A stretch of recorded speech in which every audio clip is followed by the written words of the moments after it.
sent out. Okay, so tending the garden of the heart in springtime. Firstly, I want to give my thanks to Tejananda, who visited us in February this year, and he re-inspired me to reflect and meditate on the Brahma Viharas. He had some new angles on the practices, and I just loved it. Got very inspired about Brahma Viharas. So I live in central Victoria, and I'm spending a lot of time growing food and planting native flora. And of course, springtime is such a time of growth. So this is a perfect opportunity to bring together growth and the Dharma, natural growth in the outside in the real world, and internal growth in our spiritual beings. So using the metaphor of gardening, it's quite profound for the spiritual life. Gardening is an ongoing process. It's about aligning with natural forces. We can't fight nature. It's about the subtle and totally interdependent processes of renewal, growth, and decay. It's about patience, allowing things to happen at their own speed, in their own way, whether you're sowing seeds or making compost or waiting for the rain to stop. Things just happen in their own time, and we can't force them. We can't inflict our will either on the natural world or on our own spiritual growth. So on this weekend, we're not giving you instructions about how to do the meditation practices. As I said in the email, there's lots of resources online, and Amita Shraddha led a beautiful metta practice this morning with lots of ideas of how to work it with metta. So what I want to share with you are some pointers that have helped me understand about why one might want to engage with the Brahma Viharas. We can translate Brahma Viharas as the sublime states, the mature emotions, the divine abodes. You get the picture. They're definitely something to aim for. These are practices that lead to freedom of heart, and who doesn't want that? So Bhante Sangharachita, Triratna's founder, he called the Brahma Viharas the four great rational emotions. And he explained that by rational, he meant appropriate. These are appropriate responses to any situation you find yourself in. It's said that compassion, the second of the four Brahma Viharas, is a bodhisattva's natural response to the world. It's their default way of behaving. They don't know how to behave any differently. They know that nothing else matters so much as being kind and helping other people. So when I first learned the Metta Bhavana, and we're going back more than 25 years, I was not keen. The practice involved feeling stuff, and I was used to blocking that. I was unintegrated and very achievement focused. I wanted quick results, not this muddy emotional stuff. I didn't really want to sit with how I was feeling, if I even knew what I was feeling. But somehow, over time, with a little help from some friends, I came to value metta and the other Brahma Viharas. As a mitra, I made a commitment to do the Metta Bhavana practice every day, initially for 6 months, and because it seemed to be working, I added on a further 3 months.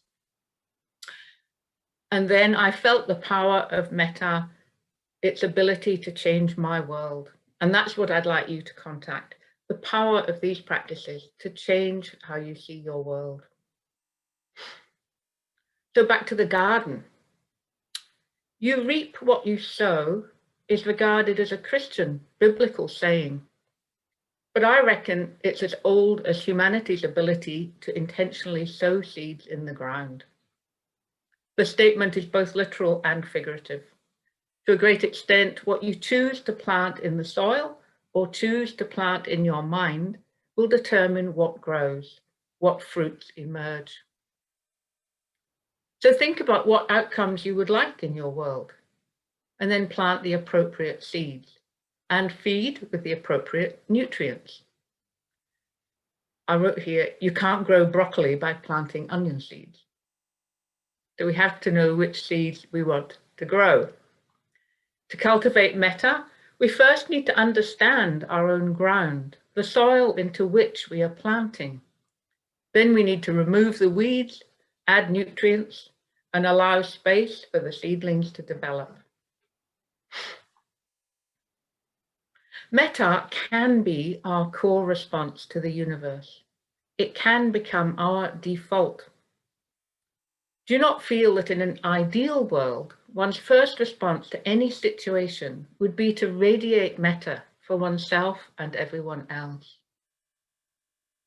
Our heart longs to feel love and to be met by love. Think about this word radiate. What would it feel like to radiate metta all the time? Do you know someone who radiates metta?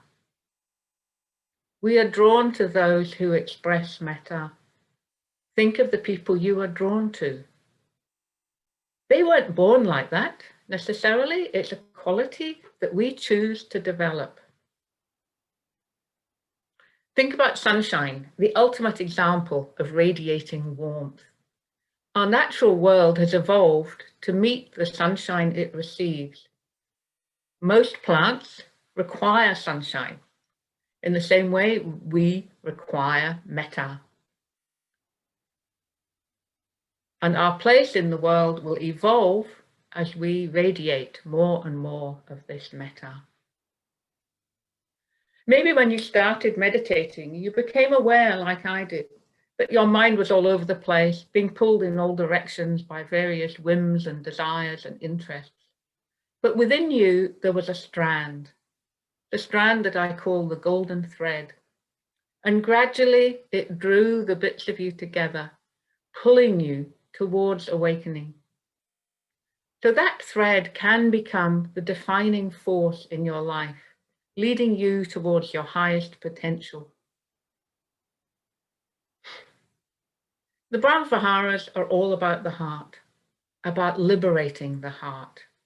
All the Brahmavihara meditations start in the heart, contacting metta. So get to know your heart.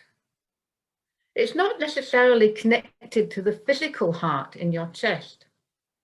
When I started off, I felt a bit of a failure at finding my heart because I was being too literal. I expected to feel everything in the place of my physical heart. And it took quite a long time for somebody to explain to me, your emotional heart isn't necessarily in the same place as your physical heart.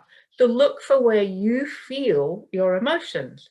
And I suddenly dropped down to my gut. And there I felt like, oh, that's much more where I feel my emotions. And the focal point of emotion might not even be one place. It might be diffused throughout your body. It may feel more like a space than a place. So look for qualities in your body. Lightness, ease, stability. This is telling you where your heart is when it's in a good place. Look for qualities in your mental activity, clarity, calm, openness. These all allow you to contact metta and express metta through friendliness, through goodwill, through generosity. I thought I'd fall back on some definitions of metta. Analio said, metta functions as the water for the seeds of compassion. So he's continuing our gardening metaphor. He's talking about the water that you pour onto the seeds of compassion. Metta is about being available. Think about that. Being available, open, simple, coming home, settling, present to whatever is happening. What supports you being available for yourself and other people? What conditions can you put in place to encourage that? It may be more body awareness, more time recollecting when you have been happy. Yeah, there are various things you can put in place that support you to be more available to yourself. Just freeing up time to be alone is It's an important one. I want to read you a traditional description of compassion. This is straight from the Majjhima Nikaya. The Buddha said, "With a mind of compassion, one pervades one direction, being naturally delighted, and the second direction, the third direction, the fourth direction, as well as the four intermediate directions above and below, in every place, completely and everywhere in the world, with a mind that is boundless and unlimited, that cannot be calculated, that is without aversion and anger, and naturally at ease. Being pervaded within by this mind of compassion, one has gained gladness and joy, and the mind becomes straight." So gladness and joy are the fruits of metta practice. And I'm going to talk more this afternoon about the fruits of practice, the fruits from your garden. So I want to move on and talk about some tips for practicing. Somebody mentioned in the reporting in, how do we practice the Brahmaviharas as part of our everyday life? The best way to start is from where you are. Often a bit of body awareness. So we're talking not just in meditation, but in everyday life. Just taking a moment to come back to what's going on inside. A lot of the time, our mind is directed outwards towards other people, towards the world, towards the task. And we just need to turn in and say, how am I doing? What's going on inside? What am I feeling? Your body has this memory that you can tap into. So if you can recall a time when your body was relaxed and open and alive and you felt at ease with yourself, you're allowing your body to connect with those qualities again, and that makes it easier to come back into that space. Coming back to the gardening metaphor, you could say that your body is the soil in which the seeds you plant either flourish or die. If you set up the right conditions by being receptive, relaxed, and open, whether in meditation or in daily life, then the seeds you want to grow can flourish.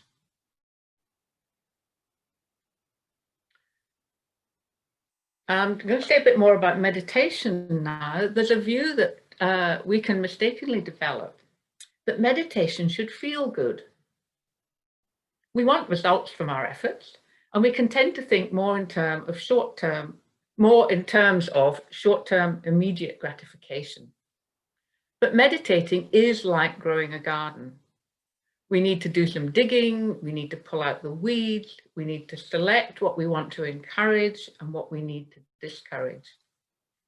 We need to prepare healthy soil. The results take patience and different kinds of effort. So we need to be attuned to what the needs are, keeping the end goal in mind. Metta is independent of pleasure or pain. Think about that. Metta is independent of pleasure or pain. We can cultivate metta regardless of our experience of pleasure or pain. So in your meditation, you might start feeling pleasure or you might start feeling pain. It doesn't matter. You can still work at cultivating metta. And the meditation doesn't have to feel good to be having an effect. Some of you might remember an aphorism of Bante's. The object of meditation is to transform oneself, not to have good meditations. Sometimes we can quite proudly say, I had a really good meditation this morning. And what we probably meant is we enjoyed it. Whereas a meditation where you really had to work at staying mindful, staying kind, staying open, it was quite hard work, but that in many ways will be a more productive meditation over time. So we're not looking for the short-term gratification. We're looking for that long-term commitment to the process. Yeah?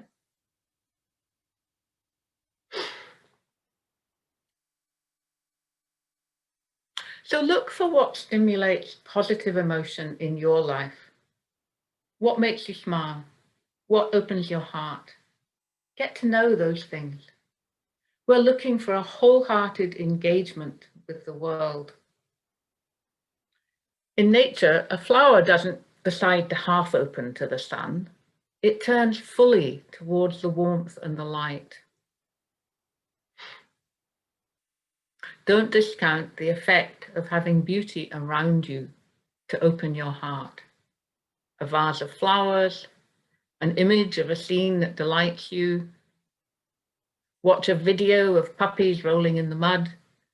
See, already I saw some smiles. Find the things that open your heart and use them. Those are tools that you can use to remember what that feeling is when your heart opens. And particularly for all of you who are in lockdown, it's harder to find the things that open your heart. You haven't got your usual prompts. So work with simple things that images that you might have, old postcards that you have, birthday cards somebody sent you 5 years ago. Whatever helps soften your heart is a good way to bring you into a metaphor space.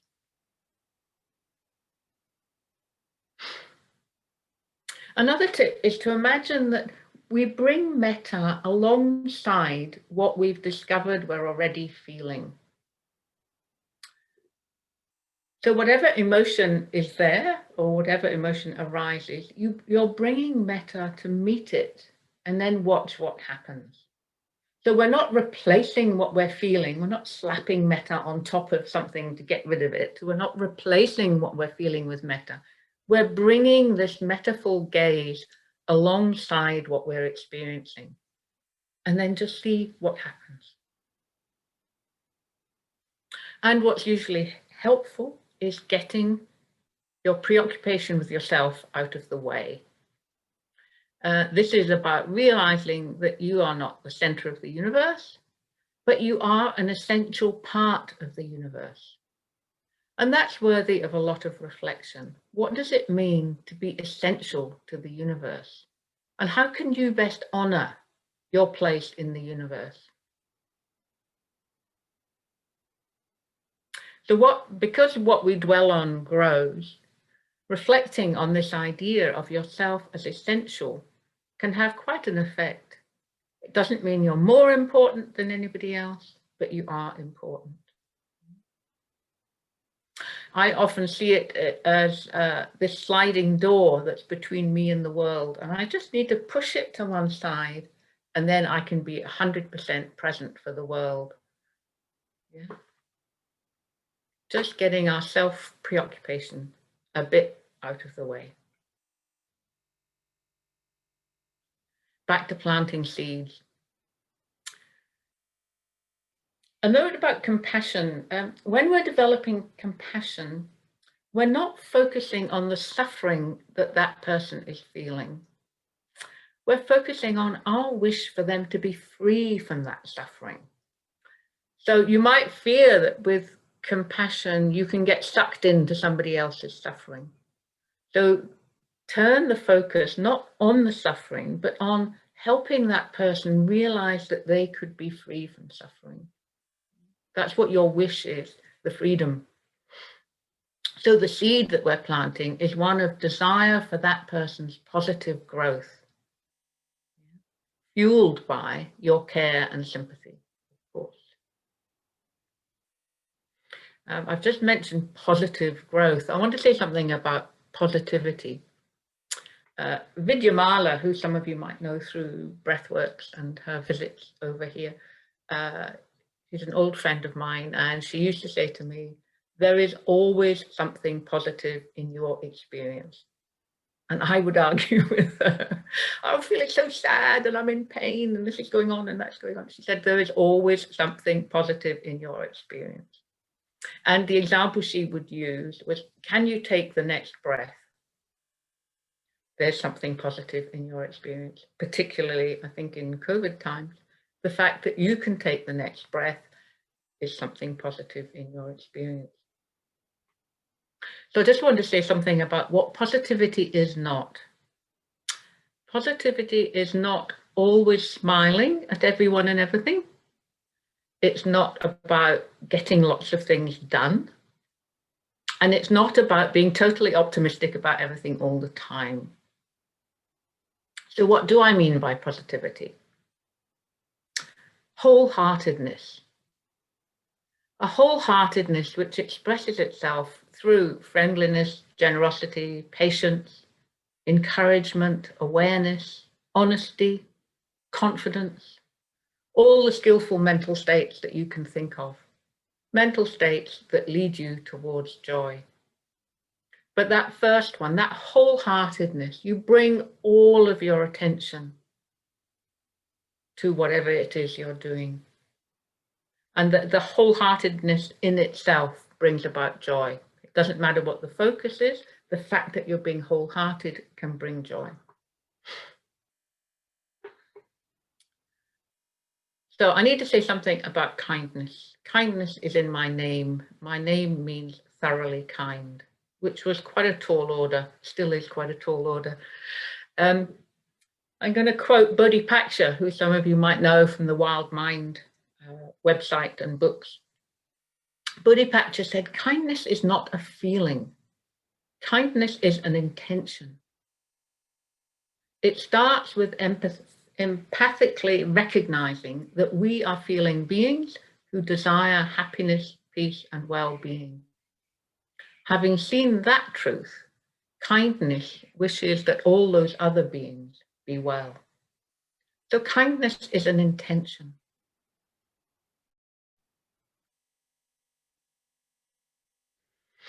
And I just want to say a little bit about confidence. I think I quoted confidence as one of the qualities of wholeheartedness, that we have confidence in what we're doing. So in the Dharma, we conflate confidence and faith. As a gardener, I need to have confidence. Confidence that most of the seeds I plant will germinate.